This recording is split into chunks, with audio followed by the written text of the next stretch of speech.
Hi అండి. Welcome back to Rakshita tailoring. అందరూ ఎలా ఉన్నారు? నేను బాగానే ఉన్నానండి. మీరు బాగున్నారా? ఈరోజైతే నేను 2 కలర్స్ శారీస్ వస్తున్నాయి కదండీ!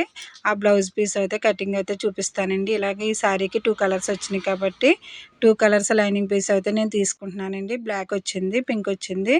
ఈ 2 కలర్స్ యూజ్ చేసి మనం బ్లౌజ్ పీస్ అయితే కట్ చేసుకోవాలి ఫ్రెండ్స్. ఈ విధంగా లైనింగ్ అయితే ఒకటి తీసుకున్నామండి. ఇలా 2 కలర్స్ ఉన్నప్పుడు మనం 2 కలర్స్ తీసుకోకపోతే అది మనకి లైనింగ్‌లో కనిపించేస్తది. అందుకని చెప్పేసి మనం ఏ కలర్స్ ఉన్నాయో ఆ కలర్స్ కంపల్సరీ 2 తీసుకోవాలండి. ఇప్పుడు దీని కటింగ్ కోసం ఒకసారి లెంత్ అయితే చూసుకుందాం ఫ్రెండ్స్. ఆది బ్లౌజ్ ఒకటి తీసుకుని దీనికి పొడవు అయితే ఒకసారి చెక్ చేసుకోండి. పొడవు వచ్చేసి 14 ఇంచెస్ వచ్చింది. దానికి 1 ఇంచ్ యాడ్ చేసుకుని మనం 15 ఇంచెస్ అయితే బ్లౌజ్ పీస్ మీద మెజర్ చేసుకోవచ్చు. ఇది లైనింగ్ పీస్ అండి. ఫోల్డింగు మన వైపు ఉండాలి. ఆపోజిట్ సైడ్లో అయితే ఓపెన్స్ ఉండాలండి. ఈ విధంగా ఓపెన్స్ ఆపోజిట్ సైడ్ ఉండేలాగా ఒకసారి ఫోల్డ్ చేసుకుని కింద మనకి రఫ్ లేకుండా ఒక లైన్ అయితే డ్రా చేసుకోవాలి. ఇది లైట్ కలర్ కాబట్టి మీకు సరిగ్గా కనిపించట్లేదు ఫ్రెండ్స్. నేను ఎక్స్ప్లెయిన్ చేస్తాను వినండి. 15 ఇంచెస్ అయితే లెంత్ పెట్టుకున్నాను నేను. 14 ఉంది కాబట్టి 15 ఇంచెస్ అయితే లెంత్ పెట్టుకోవాలి. షోల్డర్ వచ్చేసి మనం 5.5 పెట్టుకుంటే సరిపోతుందండి. మీడియం సైజ్ వాళ్ళకి ఎవరికైనా సరే 5.5 పెట్టుకుంటే సరిపోతుంది. నెక్ విడ్త్ వచ్చేసి 2.5, షోల్డర్ వచ్చేసి 3 ఇంచెస్ అయితే పెట్టుకున్నానండి నేను. ఇప్పుడు చెస్ట్ లూజ్ అయితే చూసుకుందామండి. ఆది బ్లౌజుకి చెస్ట్ లూజ్ అనేది ఇప్పుడు నడుము డీప్ ఉంది కదా, ఆ నడుము డీప్ దగ్గర మనం ఒకసారి టేప్ ఇలా పెట్టుకుని ఆ డీప్ దగ్గర మనం చెస్ట్ లూజ్ చూసుకుంటే తెలుస్తుందండి. ఇది 18 ఇంచెస్ ఉంది కాబట్టి అందులో హాఫ్ అయితే మనకి 9 ఇంచెస్ 2 ఫోల్డ్స్ మీద అయితే మనం పెట్టుకోవాలి. మనకి 9 ఇంచెస్ అయితే చెస్ట్ లూజ్ వచ్చిందండి. ఈ చెస్ట్ లూజ్ని మనం మార్క్ చేసుకోవచ్చు. ఇప్పుడు అది చెక్ చేసుకోవడానికి ఒకసారి చెస్ట్ లూజ్ కరెక్టా కాదనేది నడుము లూజ్ చూసుకున్నా మనకు తెలుస్తుంది. నడుము లూజ్ పెట్టుకున్న తర్వాత 1 ఇంచ్ అయితే మనం డాట్స్ కోసం యాడ్ చేసుకోవాలి. ఈ రెండు కలిపితే మనకి 9 ఇంచెస్ వచ్చిందండి. ఈ 9 ఇంచెస్ చెస్ట్ లూజ్ 9 ఇంచెసే, వేస్ట్ లూజ్ కూడా 9 ఇంచెస్ అండి. నడుము లూజ్ కూడా 9 ఇంచెస్ వచ్చింది. ఎవరికైనా 6 ఇంచెస్ అయితే మనం ఆర్మ్ డౌన్ పెట్టుకుంటే సరిపోతుంది ఫ్రెండ్స్. 6 ఇంచెస్ పెట్టుకుని ఎక్కడైతే చంక డౌన్ పెట్టామో అక్కడ చెస్ట్ లూజ్ అనేది పెట్టుకోవాలి. చెస్ట్ లూజ్ 9 ఇంచెస్ పెట్టి 2 ఇంచెస్ అయితే ఖర్చు కోసం యాడ్ చేస్తున్నాను నేను ఈ విధంగా. ఇప్పుడు దీన్ని ఒక లైన్ అయితే డ్రా చేద్దామండి. ఇప్పుడు నడుము లూజ్ దగ్గర కూడా ఖర్చు కోసం 2 ఇంచెస్ అయితే యాడ్ చేసుకోవచ్చు. క్లాత్ ఉంది కాబట్టి నేను 2 ఇంచెస్ పెట్టాను, లేదంటే 1.5 పెట్టుకోవచ్చండి. ఖర్చు అనేది మన ఇష్టం. స్ట్రైట్గా దీనికి ఒక లైన్ అయితే డ్రా చేసేయండి ఫ్రెండ్స్. ఇలా డ్రా చేసిన తర్వాత మనకి చంక రౌండ్ అనేది మార్క్ చేసుకోవాలి. చంక రౌండ్ కోసం నేనైతే 1.5 కానీ 1.5 కానీ పెట్టుకోవాలండి. పెట్టుకుని రౌండ్ అయితే ఈ విధంగా డ్రా చేసుకోవాలి. రౌండ్ ఈ విధంగా డ్రా చేసిన తర్వాత భుజం దగ్గర కుట్ల కోసం ఒక 1/2 ఇంచ్ అయితే లీవ్ చేసుకోవాలండి. 1/2 ఇంచ్ లీవ్ చేసుకుని చంక రౌండ్ అనేది ఈ విధంగా కొలుచుకోవాలి. చంక రౌండ్ వచ్చేసి మనకి 8 ఇంచెస్ ఉంది. ఎవరికైనా సరే బ్యాక్ పార్ట్ చంక దగ్గర ఈ విధంగా అయితే కొలుచుకోవాలి ఫ్రెండ్స్. చంక దగ్గర ఈ విధంగా కొలుచుకుంటే మనకి చంక రౌండ్ అనేది కరెక్ట్గా వచ్చేస్తుంది. దీనికి 8 ఇంచెస్ అయితే వచ్చింది. ఈ 8 ఇంచెస్ మనం ఈ విధంగా మెజర్ చేసుకుని కరెక్ట్గా వచ్చింది అనుకున్న తర్వాత మిగిలిన మెజర్మెంట్స్ అయితే వేసుకోవాలండి. మనకి ఇప్పుడు నడుము లెంత్ అయితే చూసుకుందాం ఫ్రెండ్స్. నడుము లెంత్ వచ్చేసి మనకి ఆది బ్లౌజ్ యొక్క నడుము లెంత్ ఎంత ఉందో చూసుకుని ఒక మార్క్ అయితే చేసుకోవాలి. ఆది బ్లౌజ్ యొక్క నడుము లెంత్కి ఒక 1/2 ఇంచ్ పైకి అయితే పెట్టుకోవాలండి. డీపు తక్కువ తొడిగే వాళ్ళకి ఈ విధంగా మనం పెట్టుకోవాలి. ఆది బ్లౌజ్ ఎలా ఉందో అలా మెజర్ చేసుకోవాలి. అక్కడి నుంచి అయితే మనం 2.5 డీప్ అయితే పెట్టుకోవచ్చండి. ఎందుకంటే 3 ఇంచెస్ 3.5 కూడా పెట్టుకోవచ్చు. డీప్ ఎక్కువ తొడిగే వాళ్ళు అయితే 3.5 పెట్టుకోవచ్చు. ఈ కస్టమర్ అయితే డీప్ తక్కువ తొడుగుతారు కాబట్టి నేను 2.5 పెట్టాను. నెక్ 2.5, ఇక్కడ డీప్ కూడా 2.5 పెట్టుకున్నానండి. పెట్టుకుని ఒక బాక్స్ షేప్ అయితే డ్రా చేద్దాం. ఈ బాక్స్ షేప్ డ్రా చేసిన తర్వాత దీనిలోనే ఒక రౌండ్ అయితే డ్రా చేద్దామండి. ఒక రౌండ్ అయితే ఈ విధంగా డ్రా చేయాలి. డీప్ ఎక్కువ కావాలంటే కింద పెంచుకోవచ్చండి మనం. ఈ విధంగా మెజర్ చేసిన తర్వాత ఇప్పుడు మనం కట్ చేసుకుందామండి. ఈ విధంగా అయితే మనం కట్ చేసుకోవాలి. ఇప్పుడు రౌండ్ అయితే కట్ చేద్దామండి. ఎక్స్ట్రా పీసు ఉన్నది కట్ చేసాం కదా, ఇప్పుడు రౌండ్ అయితే కట్ చేద్దాం. ఈ విధంగా రౌండ్ కట్ చేసిన తర్వాత షోల్డర్ కట్ చేసి ఆర్మ్ రౌండ్ దగ్గర నుంచి నీట్గా రౌండ్ వచ్చేలా కట్ చేసుకోవాలండి. మనకు ఆర్మ్ రౌండ్ కరెక్ట్గా ఉంటే బ్లౌజ్ మొత్తం కరెక్ట్గా ఉన్నట్టే. అక్కడ ఏదైనా మిస్టేక్ చేస్తే మాత్రం మొత్తం బ్లౌజ్ అయితే మనకి కరెక్ట్గా ఫిట్ అవ్వదు. కాబట్టి మీరు జాగ్రత్తగా ఆర్మ్ రౌండ్ అనేది చెక్ చేసుకోండి ఫ్రెండ్స్. మీరు ఎవరైనా కొత్తగా కనుక నా ఛానల్ని చూస్తే ప్లీజ్ సబ్స్క్రైబ్ చేయండి. మా ఛానల్ని ఎంకరేజ్ చేయండి ఫ్రెండ్స్. ఇంకొంతమందికి రీచ్ వెళ్ళేలాగా లైక్ చేసి షేర్ చేయండి. ఇంకొన్ని వీడియోస్ అయితే మేము చేయడానికి మాకు కూడా మోటివేట్ అనేది వస్తుంది. కాబట్టి ఇప్పుడు కట్ చేసి అయితే పట్టి కోసం తీసుకుందాం ఫ్రెండ్స్. ఇప్పుడు ఫ్రంట్ పార్ట్ అయితే మనం కటింగ్ చేసుకోవడానికి బ్యాక్ పార్ట్ను 2 ఇంచెస్కి ఫోల్డ్ అయితే చేసుకోవాలి. ఇలా 2 ఇంచెస్కి ఫోల్డ్ చేసిన తర్వాత ఈ విధంగా అయితే ప్లేస్ చేయాలండి. ఈ విధంగా ప్లేస్ చేసిన తర్వాత మనకి ఫ్రంట్ నెక్ వచ్చేసి 6 ఇంచెస్ పెట్టుకోవచ్చు. ఇప్పుడు షేప్ దింపు అయితే చూసుకుందాం ఫ్రెండ్స్. షేప్ దింపు అనేది మనకి బ్లౌజ్ ఫ్రంట్ పార్ట్ ఉంటుంది కదా, షోల్డర్ దగ్గర నుంచి మెయిన్ డాట్ వరకు కూడా ఒకసారి చూసుకోవాలి. మెయిన్ డాట్ ఎంతవరకు వచ్చింది అనేది చూసుకుంటే మనకి అక్కడ నుంచి 2.5 ఇంచెస్ యాడ్ చేసుకుంటే సరిపోతుంది. చాలా వరకు మనకి 12.5, 13 పెట్టుకుంటే సరిపోతుందండి. హెవీ చెస్ట్ ఉన్న వాళ్ళు అయితే 14 ఇంచెస్ 14.5 పెట్టుకోవచ్చు. అదే అయితే 12 ఇంచెస్ సరిపోతుంది. ఇక్కడికి వచ్చేసి మనకి 9.5 వచ్చిందండి. మనకి మెయిన్ డాట్కి వచ్చేసి 9.5 వచ్చింది. దానికి ఇంకొక 2.5 యాడ్ చేసుకోండి. 12 ఇంచెస్ అయితే పెట్టుకోవచ్చండి. షేప్ దింపు వచ్చేసి 12 ఇంచెస్ కానీ 12.5 కానీ పెట్టుకోవచ్చు. ఖర్చుల కోసం అది యాడ్ చేసుకుని ఇక్కడ 2.5 యాడ్ చేసుకుని నేను షేప్ దింపు అయితే 12.5 పెడుతున్నాను ఈ బ్లౌజ్కి. ఇంతకుముందు కూడా నేను 12.5 పెడితే సరిపోయింది. డైరెక్ట్గా భుజం దగ్గర నుంచి షేప్ దింపు వరకు చూసుకోవచ్చండి. ఇప్పుడు 12.5 అయితే ఒక మార్కింగ్ అయితే చేసుకుందాం. షేప్ దింపు అనేది భుజం దగ్గర నుంచి స్ట్రైట్గా చూసుకోవాలి ఫ్రెండ్స్. భుజం దగ్గర నుంచి స్ట్రైట్గా మనం 12.5కి మార్కింగ్ పెట్టుకుని అక్కడ వరకు అయితే ఫోల్డ్ చేసుకోవాలి. కరెక్ట్గా ఉందా లేదా అనేది చూసుకుని షేప్ దింపు అనేది షోల్డర్ తిన్నగా చూసుకోవాలండి. ఈ విధంగా ఫోల్డ్ చేసి మనం ఫ్రంట్ నెక్ అయితే పెట్టుకుందాం. ఫ్రంట్ నెక్ వచ్చేసి 6 ఇంచెస్ పెట్టుకుంటే సరిపోతుందండి. ఇప్పుడు ఈ బ్లౌజ్ చుట్టూ కూడా మనం ఎలా అయితే బ్యాక్ పార్ట్ పెట్టామో అదే విధంగా చుట్టూ లైన్ అయితే డ్రా చేసేయాలి. సేమ్ యాజ్ ఇట్ ఈజ్ అది ఎలా ఉందో అలా మార్క్ చేసేయడమే ఫ్రెండ్స్. ఈ విధంగా మార్క్ చేసిన తర్వాత ఫ్రంట్ నెక్ ఒకటి మనం సెపరేట్గా డ్రా చేసుకోవచ్చు. ఇక్కడ స్ట్రైట్గా ఒక లైన్ అయితే డ్రా చేసేయండి. ఇప్పుడు ఫ్రంట్ నెక్ డీప్ తొడిగే వాళ్ళు అయితే 6.5 పెట్టుకోవచ్చు. లేదంటే మీడియంగా ఎవరికైనా సరిపోద్ది అనుకుంటే 6 ఇంచెస్ పెట్టుకుంటే సరిపోతుంది. నేను ఎవరి బ్లౌజ్కైనా సరే 6 ఇంచెస్ పెడతానండి. కరెక్ట్గా సెట్ అవుతుంది. ఫ్రంట్ నెక్ డీప్ కూడా రౌండ్ ఈ విధంగా అయితే డ్రా చేసుకోవాలి. ఇప్పుడు మనం బ్యాక్ పార్ట్ని తీసేద్దామండి. ఇప్పుడు ఆర్మ్ రౌండ్ దగ్గర అయితే మనకి ఎటువంటి రింకిల్స్ రాకుండా అంటే ముడతలు రాకుండా ఉండాలంటే ఒక స్ట్రైట్గా ఈ లైన్ అయితే గీసుకుని లోపలికి రౌండ్ అయితే ఇచ్చుకోవాలండి. అప్పుడు మనకి ఎటువంటి రింకిల్స్ రావు. ఈ విధంగా ఇచ్చిన తర్వాత మనకు ఉక్సులు పట్టి దగ్గర నుంచి 2.5 అయితే ఉండాలండి. 2.5కి ఓ మార్కింగ్ పెట్టుకోండి. తర్వాత 2.30కి మార్కింగ్ పెట్టుకోండి. అది మెయిన్ డాట్ అవుతుంది.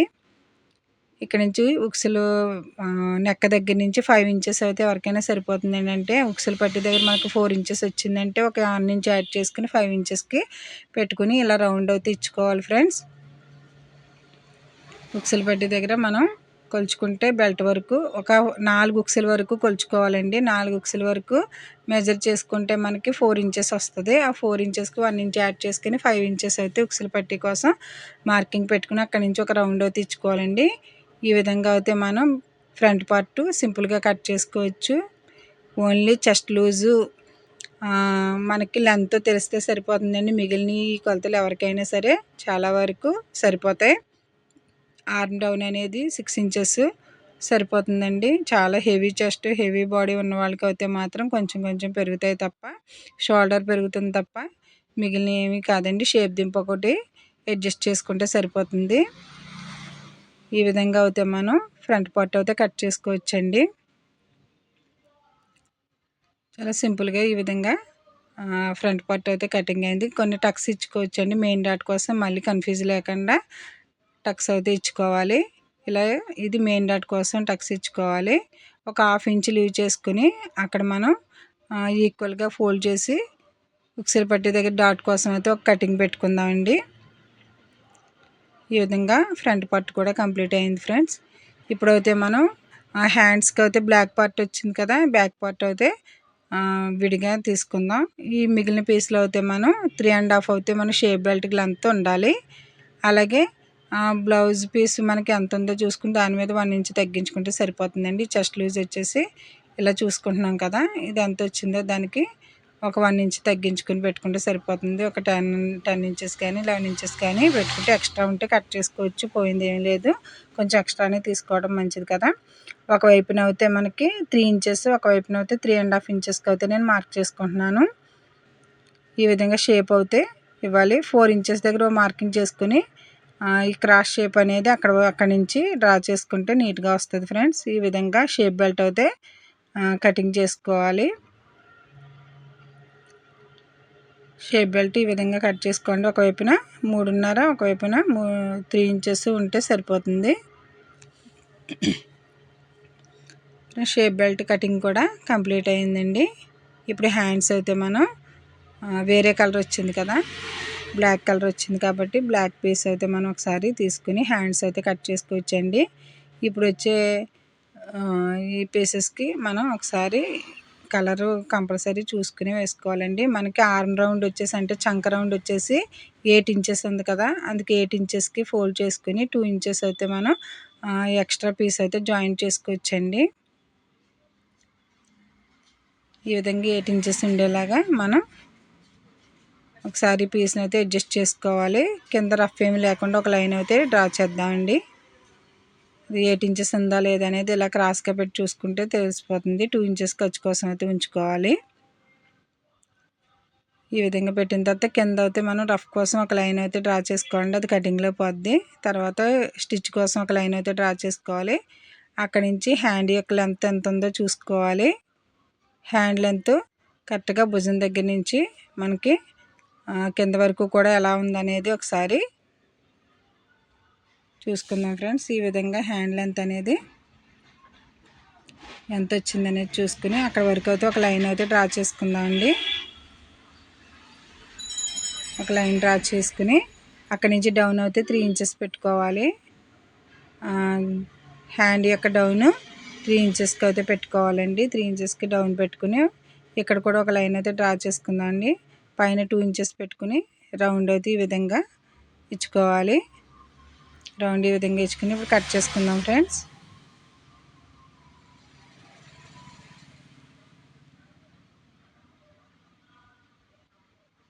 ఒకసారి చెక్ చేసుకోండి కరెక్ట్గా సరిపోతుందా లేదా అనేది. చెక్ చేసుకున్న తర్వాత మనకి 8 ఇంచెస్ చంక రౌండ్ వచ్చింది కాబట్టి హ్యాండ్కి కూడా అంతా రావాలి. ఖర్చు తప్ప ఖర్చు ఎక్స్ట్రా ఉంటుంది కాబట్టి ఖర్చు ఎక్స్ట్రా చూసుకోవాలి. ఈ విధంగా హ్యాండ్ అయితే కట్ చేయడం జరిగింది కదా.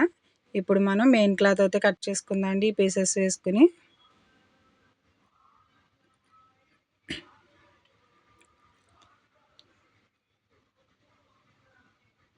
చూడండి ఫ్రెండ్స్, ఈ విధంగా హ్యాండ్ కటింగ్ అయితే కంప్లీట్ అయింది. ఇప్పుడు ఒరిజినల్ క్లాత్ అయితే తీసుకుందాం అండి. 2 కలర్స్ ఉన్న బ్లౌజ్ పీస్. ఇప్పుడు ఫస్ట్ హ్యాండ్స్ అయితే కట్ చేసుకుందాం. హ్యాండ్స్కి సగం వరకే వర్క్ వస్తుందండి. ఇప్పుడు ఏ బ్లౌజ్ అయినా సరే ఫుల్గా వర్క్ రావట్లేదు, మరి సగమే వస్తుంది. ఒక హ్యాండ్కి తక్కువ ఒక హ్యాండ్కి ఎక్కువ ఉండకూడదు కాబట్టి మనం ఆ వర్క్ ఎంతవరకు ఉందో అంతవరకు అయితే మనం 4 ఫోల్డ్స్ వేసుకోవాలి, లేదంటే సరిపోద్ది ఫ్రెండ్స్. ఎందుకంటే మనం జాయింట్స్ పడతాయండి. ఏదో ఒక సైడ్కి అయితే ఇచ్చేస్తున్నాడు, పూర్తిగా రావట్లేదు. అలాంటప్పుడు మనకి హ్యాండ్కి ఫుల్గా కూడా రావట్లేదండి. ఇది మనకి ఖర్చుల్లోకి వెళ్తుంది కాబట్టి మనం దీన్నే అడ్జస్ట్ చేసుకోవాలి. ఇప్పుడు ఉన్నదాన్నే మనకి ఎంతవరకు వర్క్ వచ్చిందో చూసుకుని ఆ వర్క్ ఉన్నంత వరకు కూడా 4 ఫోల్డ్స్ వేసుకోవాలండి. మిగిలిన క్లాత్ అయితే మనం జాయింట్ పడుతుంది. ఇది నేను 4 ఫోల్డ్స్ వేసాను. 4 ఫోల్డ్స్ వేస్తే ఈ విధంగా అయితే వచ్చింది. మనకు వర్కే చూసుకోవాలి కాబట్టి వర్క్ ఎంతవరకు ఉందో అంతవరకే 4 ఫోల్డ్స్ పెట్టుకోవాలండి. 4 ఫోల్డ్స్ పెట్టుకుని ఈ విధంగా అడ్జస్ట్ చేసుకోవాలి. అడ్జస్ట్ చేసుకుని దీన్ని అయితే మనం వేసుకోవాలి. సరిపడా అయితే వర్క్ ఇవ్వట్లేదండి. ఏ బ్లౌజ్కి అయినా సరే ఇలా కొంచెం కొంచెం వస్తుంది వర్క్ అనేది. అలా ఇచ్చినప్పుడు మనం ఈ విధంగానే ఫోల్డ్ చేసుకోవాలి. సమానంగా వేసేస్తే ఒక హ్యాండ్కి వర్క్ రాకుండా ఒక హ్యాండ్కి వర్క్ వచ్చి అలా వస్తుంది. అలా ఉండకూడదు కాబట్టి మనకు జాయింట్ పడినా పర్వాలేదు కాబట్టి ఇలాగ 4 ఫోల్డింగ్స్ మీద కరెక్ట్గా ఉండేలాగా పెట్టుకుని ఇప్పుడు మనం కట్ చేసుకున్న పీస్ అయితే వేసుకోవాలండి. ఈ విధంగా వేసుకుని మనం దీన్ని అయితే కట్ చేసుకుందాం. మిగిలిన పీస్ అంతా కూడా మనకి జాయింట్ పడుతుంది. ఇది హ్యాండ్ కటింగ్ కంప్లీట్ అయింది ఫ్రెండ్స్. మనకి జాయింట్స్ అయితే పడతాయి ఈ విధంగా. ఇప్పుడు దీన్ని 2 హ్యాండ్స్ కింద సెపరేట్గా కట్ చేసుకోవాలి. ఇప్పుడు 2 చేతులకు కూడా ఈక్వల్గా మనకి వర్క్ అనేది వస్తుందండి. అంతేగాని మనం 4 ఫోల్డింగ్స్ చూసుకోకుండా వేసేసి కట్ చేసేసామంటే ఒక హ్యాండ్కి మనకి వర్క్ రాకుండా అయిపోతుంది. ఇలాంటివి వచ్చినప్పుడు చాలా కేర్ఫుల్గా మనం కటింగ్ అనేది చేసుకోవాలి. ఇప్పుడు మిగిలిన పీస్లో మనం బ్యాక్ పార్ట్ ఫ్రంట్ పార్ట్ అనేవి కట్ చేసుకుందాం. ఈ పీస్లో మనకి బ్యాక్ పార్ట్ అయితే ప్లేస్ చేసుకోవాలండి. ఇది కూడా ఫోల్డింగ్ మన వైపు ఉందా లేదా అనేది ఒకసారి చెక్ చేసుకోవాలి. ఫోల్డింగ్ మన వైపు పెట్టుకుని బ్యాక్ పార్ట్ ఈ విధంగా పెట్టుకోవాలి. నెక్ అయితే కట్ చేయకూడదండి. మెయిన్ క్లాత్కి ఎప్పుడు కూడా నెక్ కట్ చేయకూడదు. స్టిచ్ చేసిన తర్వాతనే కట్ చేసుకోవాలి. ఈ విధంగా కొంచెం ఒక 1/2 ఇంచ్ ఎక్స్ట్రా ఉంచుకునే కటింగ్ అనేది చేసుకోవాలి ఫ్రెండ్స్. ఒక 1/2 ఇంచ్ ఉంచుకుని మనం కట్ చేసుకుందామండి. దీన్ని చుట్టూ కూడా ఒక 1/2 ఇంచ్ అయితే మనం ఉంచుకోవాలి. ఈ విధంగా ఇది సిల్క్ క్లాత్లు కదండి, మనం ఎక్స్ట్రా ఉంచుకోకపోతే మనం కుట్టేటప్పుడు స్టిచ్చెస్ లాగుతూ ఉంటాయి. అప్పుడు మనకి రింకిల్స్ వచ్చేస్తూ ఉంటుందండి, అడ్జస్ట్ అవ్వదు. కాబట్టి ఇప్పుడు కూడా లైనింగ్ పీస్ అనేది మెయిన్ క్లాత్ మీద వేసినప్పుడు కొంచెం ఎక్స్ట్రా అనేది తీసుకోవాలి. ఈ విధంగా చుట్టూ కూడా ఎక్స్ట్రా ఉండేలాగా మనం క్లాత్ ఉంచుకుని కట్ చేసుకోవాలి ఫ్రెండ్స్. ఇది కటింగ్ అయితే మనకి కంప్లీట్ అయింది. బ్యాక్ పార్ట్ అయిపోయింది. ఇప్పుడు ఈ పీస్లోనే మనకి ఫ్రంట్ పార్ట్ అనేది అడ్జస్ట్ చేసుకుందాం.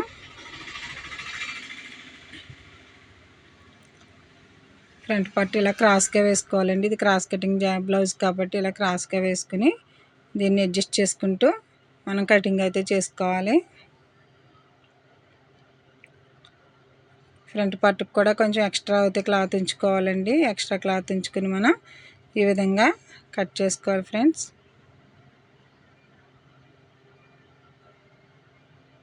మిగిలిన పీస్ అయితే మనకి హ్యాండ్స్ జాయింట్కి బ్లాక్ వచ్చేలా చూసుకుని వేసుకుందాం. మిగిలిన క్లాత్ అయితే షేప్ బెల్ట్లకి సరిపోతుంది. మనకి చాలా పెద్ద పీస్ లాగా కనిపిస్తుంది కానీ మనం కటింగ్ చేస్తే ఏముండదండి. శారీలో క్లాత్ అయితే కొంతమందికి సరిపడడం చాలా కష్టంగా ఉంటుంది. ఈ సిల్క్ శారీల్లో బాగా తక్కువ వచ్చేస్తుందండి. ఈ మిగిలిన పీస్లో అయితే మనం షేప్ బెల్ట్ అయితే సరిపోతుంది. దీనికి షేప్ బెల్ట్ అయితే ఈ విధంగా వచ్చింది ఫ్రెండ్స్. ఇప్పుడు కొంచెం క్లాత్ ఉంది కదా, ఈ బ్లాక్ క్లాత్ అయితే మనకి హ్యాండ్స్కి వచ్చేలా చేద్దామండి. నా వీడియో కనుక మీకు నచ్చినట్లయితే మా ఛానల్ని సబ్స్క్రైబ్ చేయండి ఫ్రెండ్స్, లైక్ చేయండి, ఇంకొంతమందికి రీచ్ వెళ్ళేలాగా షేర్ చేయండి ఫ్రెండ్స్. ఇది ఈ విధంగా అయితే క్లాత్లన్నీ కూడా కట్ చేసినవన్నీ విడివిడిగా మనం ఒకసారి పెట్టుకుని తర్వాత పిన్నులు అరేంజ్ చేసుకుని ఇదైతే మనం కట్ చేసుకోవచ్చండి. ఈ విధంగా అయితే కటింగ్ కంప్లీట్ అయింది ఫ్రెండ్స్. చూసారు కదండి, 2 కలర్స్ శారీస్ వచ్చినప్పుడు అయితే మనం చాలా కేర్ఫుల్గా ఈ విధంగా కట్ చేసుకోవాలి. Thank you friends. మా ఛానల్ని సబ్స్క్రైబ్ చేయండి.